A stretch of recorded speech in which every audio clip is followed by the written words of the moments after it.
Assalamualaikum warahmatullahi wabarakatuh. Perkenalkan, nama saya Aulia Syafitri dari kelas 2 TB. Di sini saya akan memaparkan materi tentang CDMA. Yang pertama ada definisi. CDMA merupakan singkatan dari Code Division Multiple Access, yaitu teknik akses jamak atau multiple access yang memisahkan percakapan dalam domain kode. CDMA merupakan teknologi digital tanpa kabel atau digital wireless technology yang pertama kali dibuat oleh perusahaan Amerika Qualcomm. CDMA merupakan beberapa penggunaan dari berbagai spektrum frekuensi yang sama tanpa ada pembicaraan ganda. Hal ini menyebabkan CDMA lebih tahan terhadap interferensi dan noise. Untuk menandai user yang memakai frekuensi yang sama, CDMA menggunakan kode yang unik yaitu PRCS atau Pseudo Random Code Sequence. Berbeda dengan FDMA atau Frequency Division Multiple Access dan TDMA atau Time Division Multiple Access, maka CDMA merupakan menggunakan waktu dan frekuensi yang sama dalam akses untuk masing-masing user. Penggunaan frekuensi dan waktu yang sama menyebabkan CDMA rentan terhadap interferensi. Semakin besar interferensi yang terjadi, maka kapasitas CDMA semakin kecil. Selanjutnya ada prinsip kerja dari CDMA. Suatu area memuat banyak sekali sel.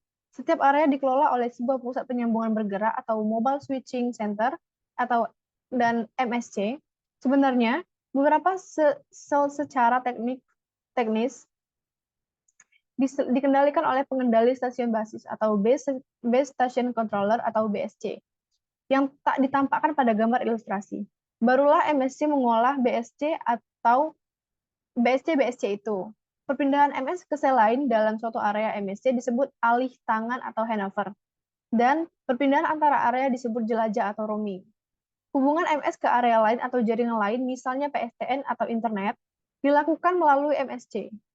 Pada CDMA, pengalihan tangan atau handover disebut juga dengan metode stop handoff. Dikatakan demikian karena CDMA bekerja di frekuensi yang sama, maka perpindahan base station A ke B ini akan berjalan halus atau soft. Proses terjadinya perpindahan base station pada CDMA ialah sewaktu mobile station berpindah, maka mobile station akan mencari base station terdekat. Sedangkan base station awal tidak akan melepaskan sinyal sampai base station tujuan dapat memberikan sinyal secara baik. Sehingga kemungkinan terjadi loss connection dan bad sinyal akan dapat diminimalisasi. Dalam CDMA, setiap pengguna menggunakan frekuensi yang sama dalam waktu bersamaan, tetapi menggunakan sandi unik dan yang saling ortogonal. Sandi-sandi ini membedakan antara pengguna satu dengan pengguna yang lain. Adapun kelebihan dan kekurangan pada CDMA. Yang pertama itu adalah kelebihannya, yaitu memiliki kapasitas kanal yang lebih tinggi untuk mengatasi lebih banyak panggilan yang simultan per channel dibanding dengan sistem lainnya.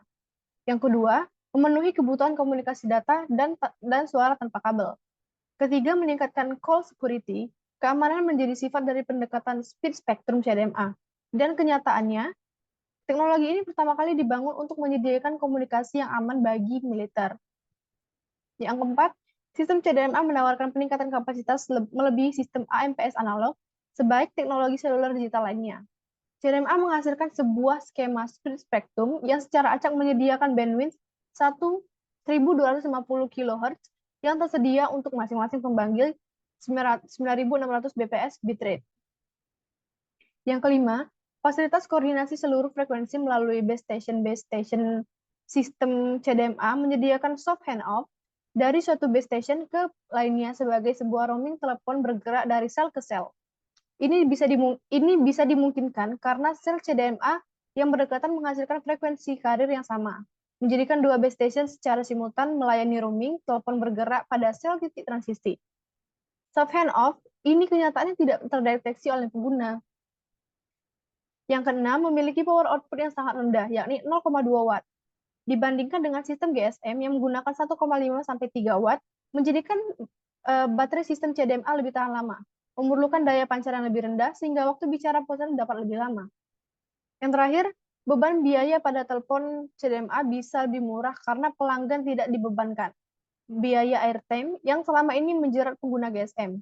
Selain itu, biaya relatif hemat karena penghitungannya dilakukan secara real time, yakni pulsa dihitung per detik, tanpa pembulatan seperti halnya penghitungan pulsa GSM yang selama ini berlaku. Jika ada kelebihan, maka ada kekurangan juga. Adapun kekurangan dari CDMA ini, yang pertama, kelebihan teknologi berbasis GSM di Indonesia adalah coverage yang luas dan roaming jelajah yang luas baik dalam negeri bahkan seluruh dunia. Sedangkan CDMA masih sangat terbatas. Yang kedua, adanya masalah optimasi cakupan karena cakupan CDMA dapat mengembang dan menciut. Gejala ini dikenal dengan istilah breathing pada kondisi normal di mana jumlah kanal atau pengguna sesuai dengan rancangan. Maka, derau dari pengguna lain tidak terlalu banyak. Tetapi pada saat jumlah kanal atau pengguna meningkat, pada beberapa sel, maka derau dari kanal atau pengguna juga akan meningkat sehingga power control akan memerintahkan untuk menaikkan daya pancar. Yang ketiga, dengan meningkatkan daya derau dari kanal atau pengguna lain, maka kanal atau pengguna yang lokasinya jauh dari base station tentunya dapat kehabisan daya ancar atau sudah maksimum, yang dapat mengakibatkan hubungan terputus. Akibatnya, secara sistem adalah menciutnya cakupan suatu sel.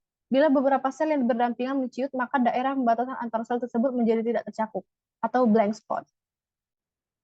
Baiklah, saya rasa itu saja yang dapat saya paparkan materi tentang CDMA atau Code Division Multiple Access.